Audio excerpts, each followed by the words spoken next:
Bastava olhar o momento recente das duas equipes antes da bola rolar para entender por que o favoritismo estava completamente inclinado para um lado neste Grenal. O Internacional chegava para o clássico embalado por uma sequência de 4 partidas sem perder. Mais do que resultados, eram jogos que mostravam crescimento coletivo, aumento de confiança e um ambiente muito mais leve dentro e fora de campo. Era possível perceber uma evolução gradual, uma ideia de jogo que começava a ganhar forma e uma torcida que começava a acreditar que o time estava finalmente entrando nos trilhos. Do outro lado, o cenário era completamente diferente. O Grêmio vinha de apenas uma vitória em 8 partidas, uma sequência extremamente preocupante que não mostrava apenas resultados ruins, mas principalmente atuações ruins, jogos sem controle, sem confiança e sem qualquer sensação de crescimento. E quando a gente analisa os adversários, a situação fica ainda mais alarmante. O Grêmio sofreu para enfrentar o Deportivo Riestra. Sofreu contra o Montevideo City Torque,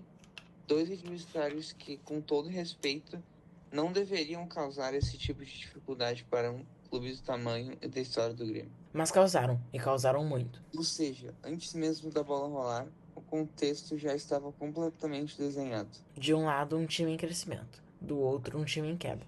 E então chegou o Grenal. O jogo que mede coragem, o jogo que mede mentalidade e o jogo que separa quem quer vencer de quem quer sobreviver. E o que aconteceu?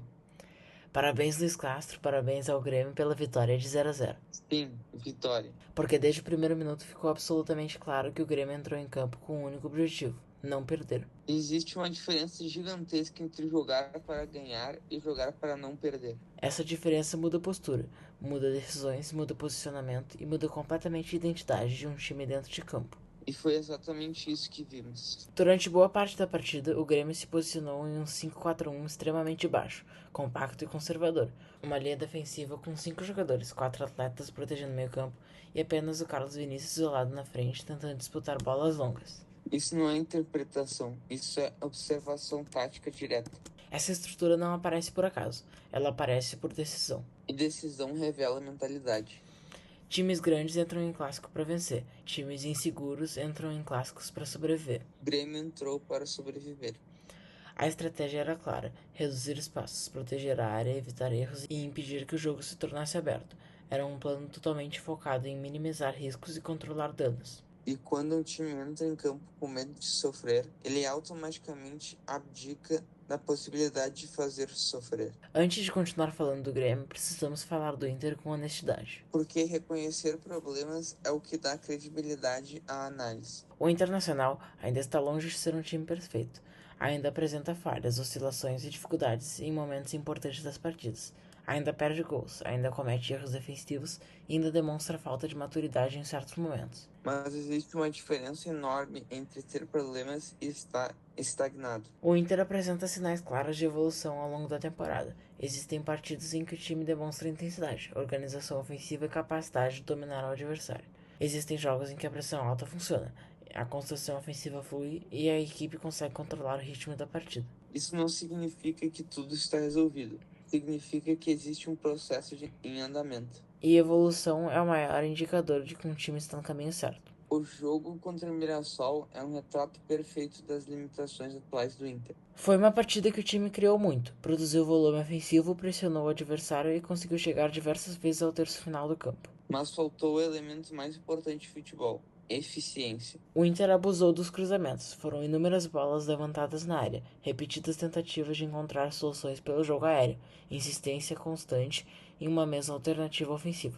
E o resultado? Um gol. E o futebol pune desperdício. Enquanto o Inter pressionava e não convertia, a defesa ficava cada vez mais exposta. O time se alongava em campo, perdia equilíbrio e começava a oferecer espaços. E bastou uma falha de marcação para o adversário aproveitar.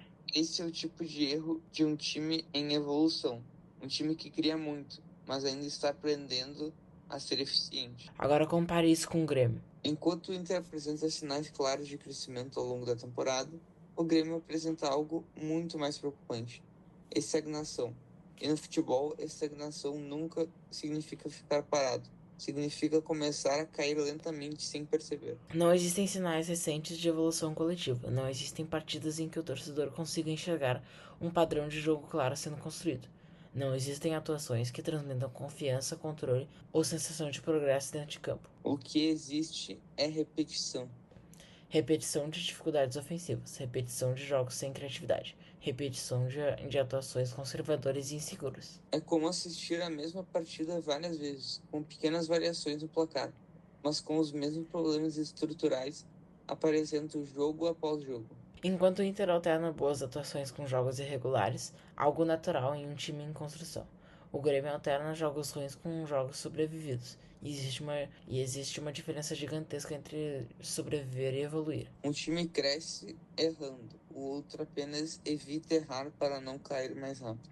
E isso muda completamente a perspectiva de futuro das duas equipes. O plano ofensivo do Grêmio no Grenal foi extremamente simples e extremamente preocupante. Afastar a bola, ganhar tempo, respirar, reorganizar e repetir. Não havia construção paciente desde a defesa. Não havia aproximação consistente entre meio-campo e ataque. Não havia jogadas trabalhadas que indicassem treinamento ou repetição ao longo da semana. Era um futebol baseado na improvisação, na disputa física e na esperança de que alguma jogada isolada pudesse resolver. Esse tipo de abordagem pode até funcionar em momentos específicos de uma temporada, mas quando vira identidade, vira problema estrutural. Times que brigam na parte de cima da tabela constroem jogadas, times inseguros afastam perigo. E durante grande parte do clássico, o Grêmio parecia muito mais preocupado em afastar o perigo do que em criar qualquer tipo de oportunidade real de fazer gol. E é aqui que surge uma comparação inevitável e extremamente incômoda para o torcedor gremista. O futebol apresentado pelo Grêmio hoje lembra muito